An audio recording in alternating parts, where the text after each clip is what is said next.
Carbs on these, dead easy to get to. There's the luggage box. That takes a helmet. The dribbly clip there, dribbly clip there. Might as well leave the throttle cable on. We might even be able to look at it with the fuel pipe on. Easy as that.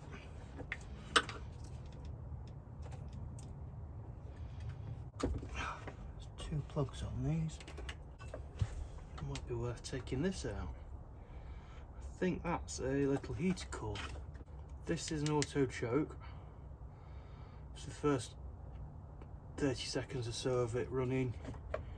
Solenoid moves something, lets more fuel in. This though looks like a little heating element. Could be that. Tell you what I'm going to do. Here's the case.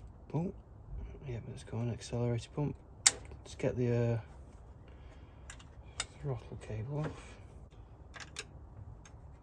Now the fuel is off because this works on a vacuum fuel tap.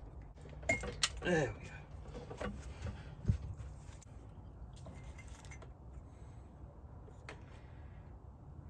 Looks clean. I remember now, when I rebuilt it, I didn't bother splitting the car because you couldn't get a seal kit, jet kit. Same little bit in there. Right, let's just clean this back so I don't get any more in. So basically I tipped it on the floor. What is that? I didn't see where that came from. Is it around this? Ah, it's just from that sits around there.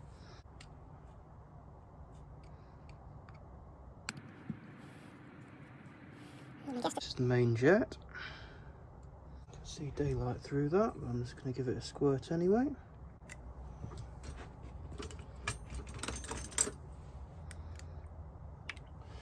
Okay, this is a little bit naughty.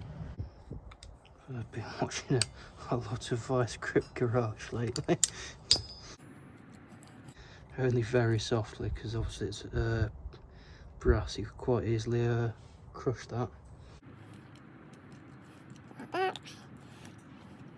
Yes, ET4 on the main jet.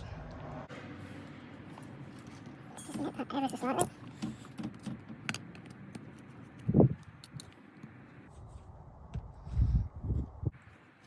Let's see this was spring loaded.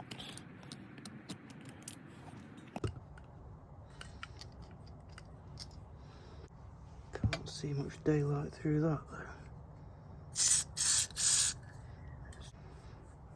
Back in.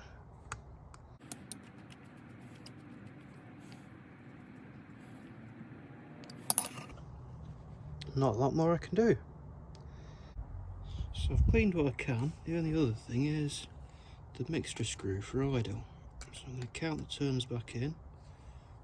1, 2, 2.5 turns.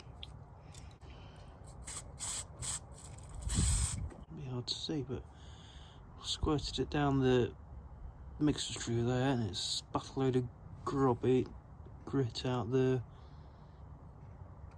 fuel hole there. Just give that a good old fingering with a rag. So someone said the other day, be careful when you screw these in, don't go mad because you can snap the tips off. So all the way. So then we're going to go 1, 2 and a half. I'm not going to mess with the float height. This one's got an accelerator pump which comes off this actuator arm here, so it's got to be that way around.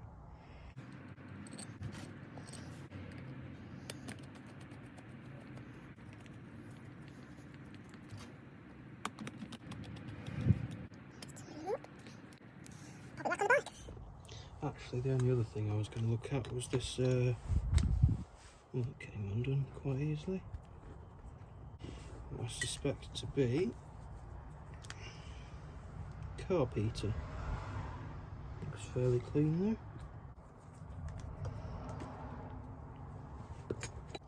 ever so gentle with anything like that, because you got to remember that's a steel bolt going into a threaded hole in an cast aluminium carburettor body, so you could quite easily strip the threads on that and destroy it. Anyway, there's the...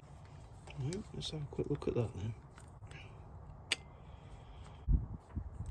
Ah, was that it? Maybe I got them out.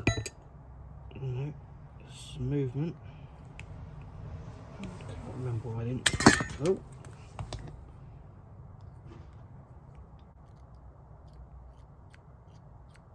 That's all that does. That's what I've done.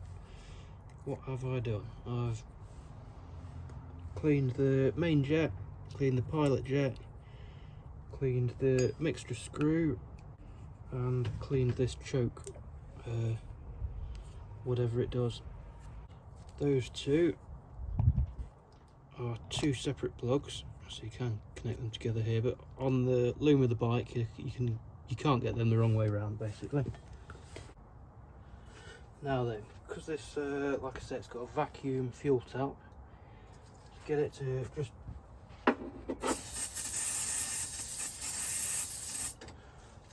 fire over. Indicators on.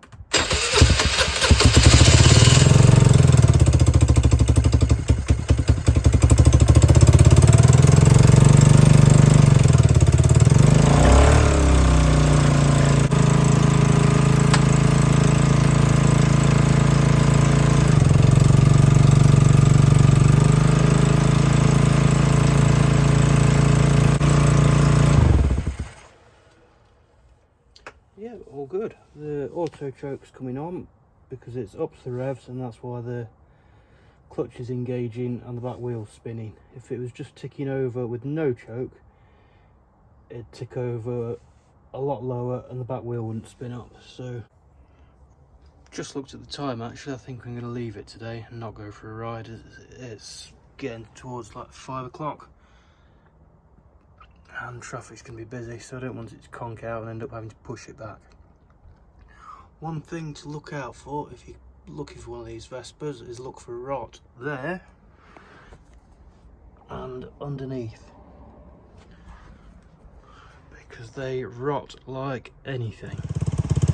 There's the old rattler console. I'd say she's running a bit better anyway. Certainly cleaning the variator out and cleaning the carb. Definitely feels a bit quicker on pickup. It feels a lot quicker than the Honda actually.